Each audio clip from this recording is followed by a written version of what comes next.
Bakit ba iniiwasan mo ko pag araw ng linggo, ha? Siyempre, halos karamihan nagtatrabaho, di off pag araw ng linggo. Ano nga yung day off nila? Wala naman tayong pakialam dun.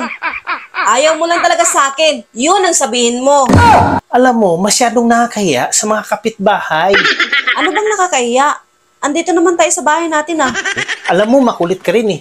Gusto mo ba talagang malaman kung bakit nakakahiya? Bakit nga? Ito, subukan mong kainin.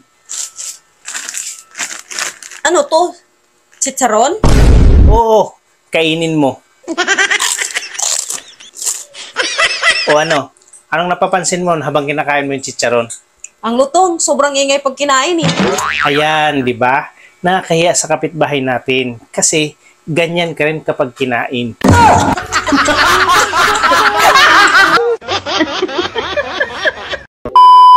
Hoy! Tandaan mo to ha? Ayaw kong minamalit ako.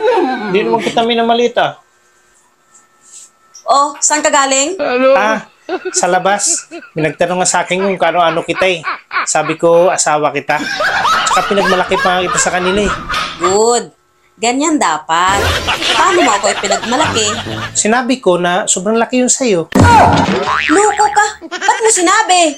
Di ba ayaw mo na minamalit ka? Kaya sinabi ko na malaki yun sa'yo.